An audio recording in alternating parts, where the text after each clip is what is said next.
lives, when they see their fundamental rights and freedoms curtailed, when they see petty as well as grand corruption around them, when they see billionaires joyriding to space while millions go hungry on Earth, when parents see a future for their children that looks even bleaker than the struggles of today, and when young people see no future at all.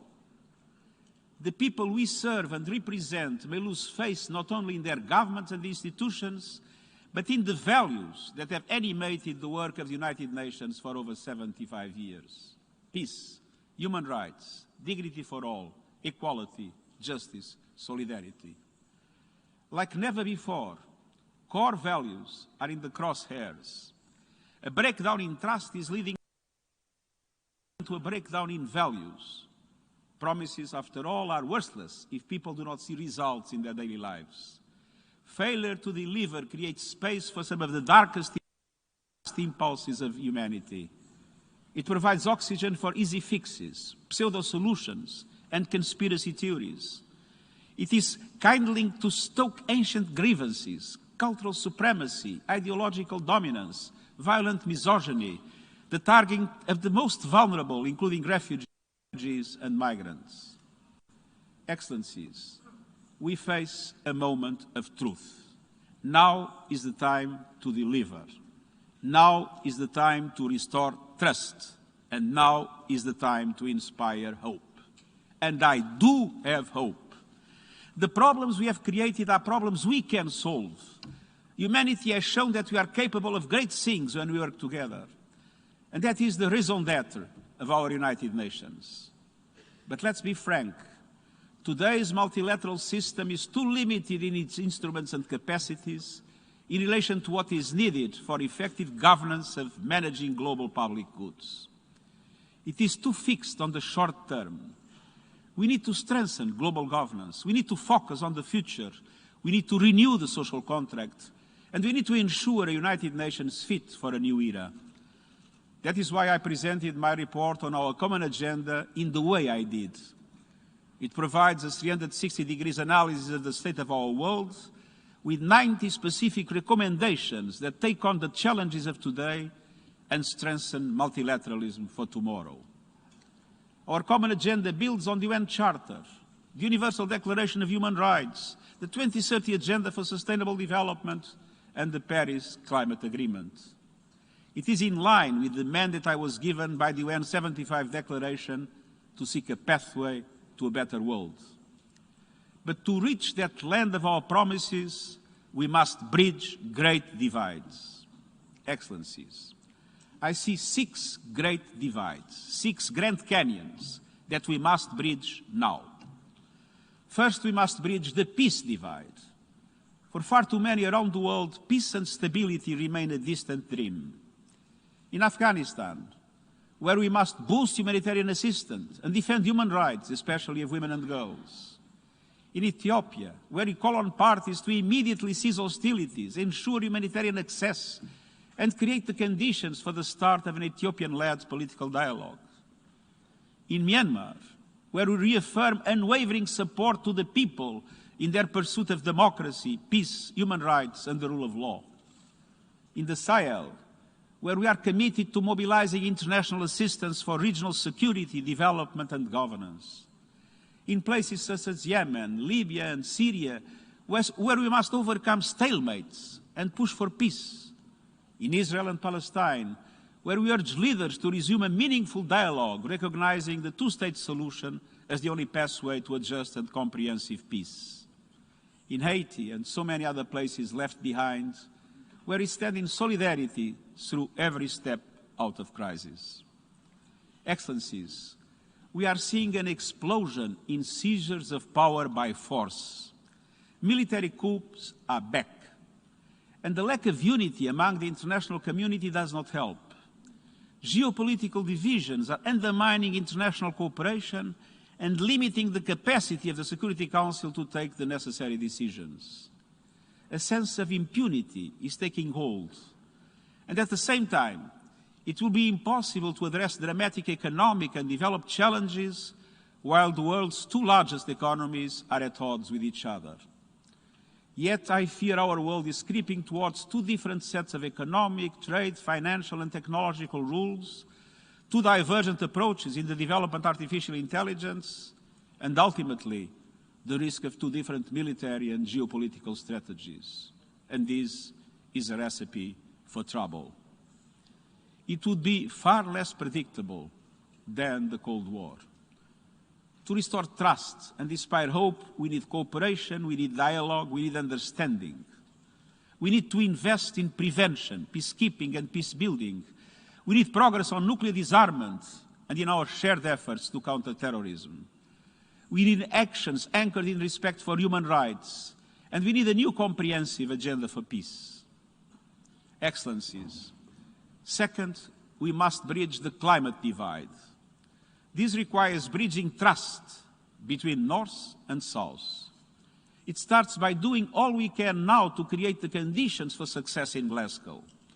We need more ambition from all countries in three key areas: mitigation, finance and adaptation.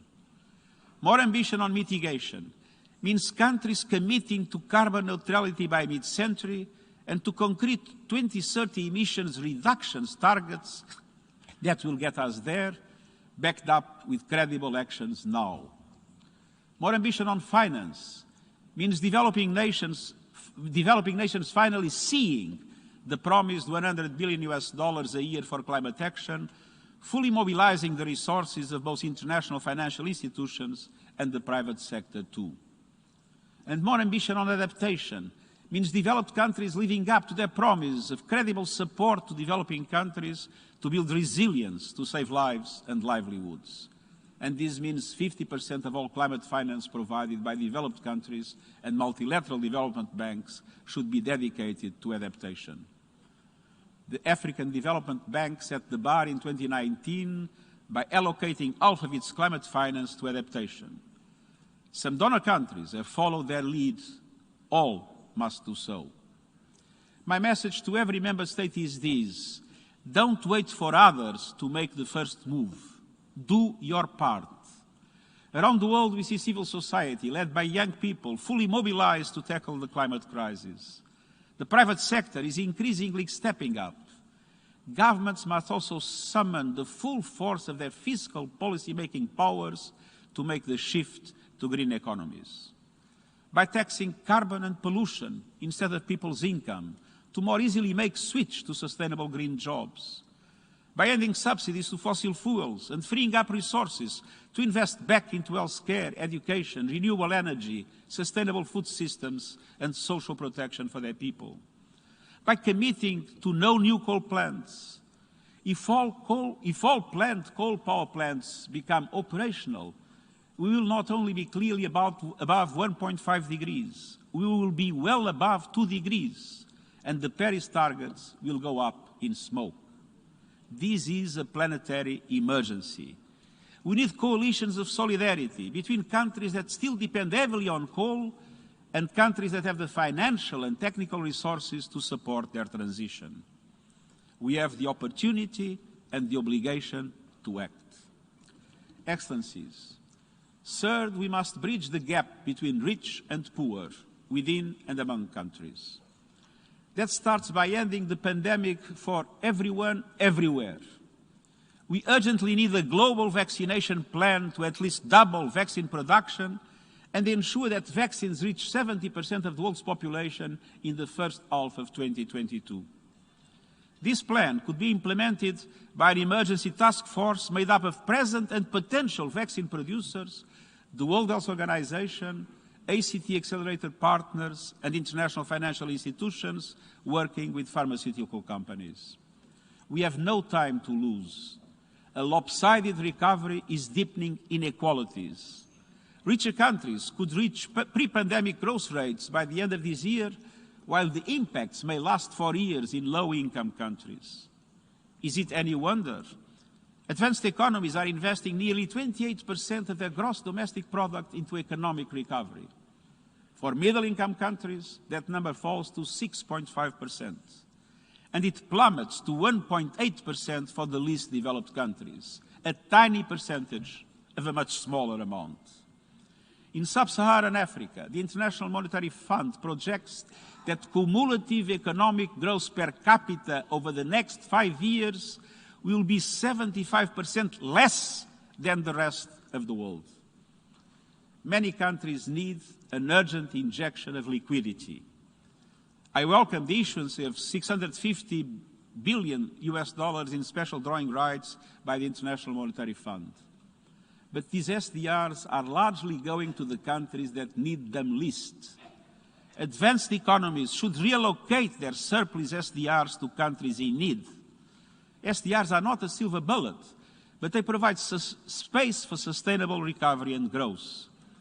I renew also my call for a reformed and more equitable international debt architecture.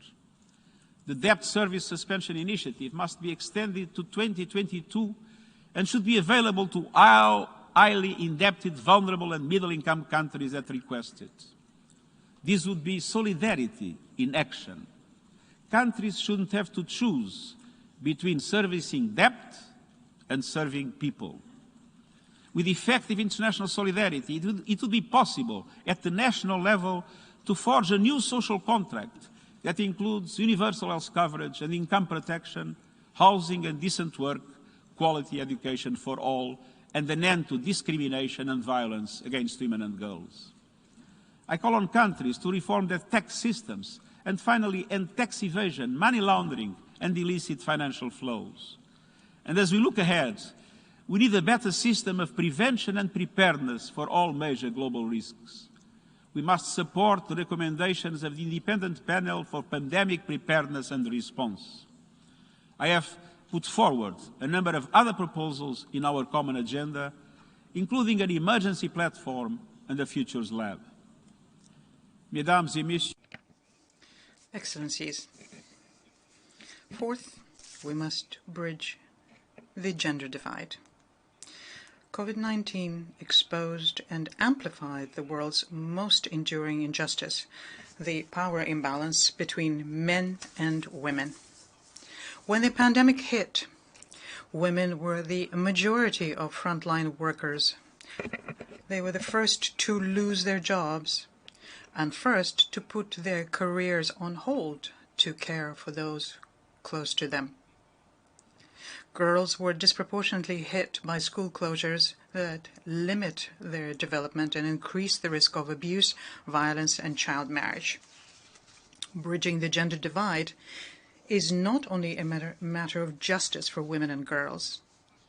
It is a game changer for humanity. Societies with more equal representation are more stable and peaceful. They have better health systems and more vibrant economies. Women's equality is essentially a question of power. We must urgently transform our male-dominated world and shift the balance of power to solve the most challenging problems of our age. And that means more women leaders in parliaments, cabinets, and boardrooms. It means women fully represented and making their full contribution everywhere. I urge governments, corporations, and other institutions to take bold steps, including benchmarks and quotas, to create gender parity from the leadership down. At the United Nations, we have achieved this among the senior management and our country team leaders. We will keep going until we have parity at every level. At the same time, we need to push back against regressive laws that institutionalize gender discrimination. Women's rights are human rights. Economic recovery plans should focus on women, including through large-scale investments in the care economy. And we need an emergency plan to fight gender-based violence in every country. To achieve the Sustainable Development Goals and build a better world, we can and we must bridge the gender divide. Excellencies, fifth, restoring trust and inspiring hope means bridging the digital divide. Half of humanity has no access to the internet.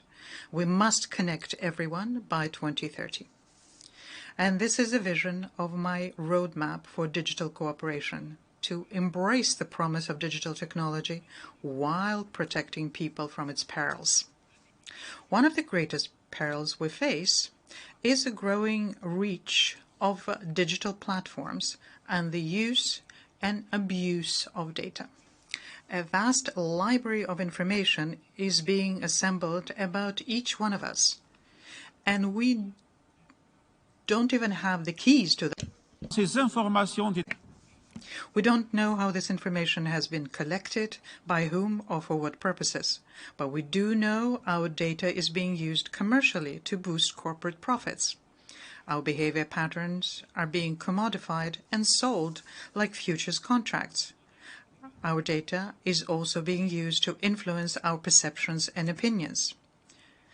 Governments and others can exploit it to control or manipulate people's behavior, to violating human rights of individuals or groups, and undermining democracy. This is not science fiction. It is science fact, and it requires a serious discussion. So too do other dangers in the digital frontier. I'm certain, for example, that any future major confrontation, and heaven forbid it should ever happen, will start with a massive cyber attack. Where are the legal frameworks to address this? Today, autonomous weapons can choose targets and kill people without human interference. They should be banned. But there's no consensus on how to regulate those technologies. To restore trust and inspire hope, we need to place human rights at the center of our efforts to ensure a safe, equitable, and open digital future for all. Excellencies, sixth and finally, we need to bridge the divide among generations. Young people will inherit the consequences of our decisions, good and bad. At the same time, we expect that 10.9 billion people will be born by century's end. We need their talents, their energies, their ideas. Our common agenda proposes a transforming education summit next year to address the learning crisis and expand opportunities for today's 1.8 billion young people.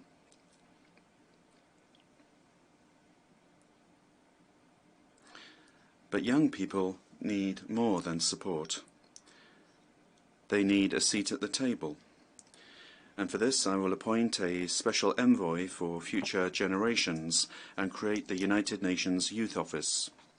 And the contributions of young people will be central to the Summit of the Future, as set out in our common agenda. Young people need a vision of hope for the future. Recent research showed that the majority of young people across 10 countries are suffering from high levels of anxiety and distress over the state of our planet. Some 60% of your future voters feel betrayed by their governments. We must prove to children and young people that despite these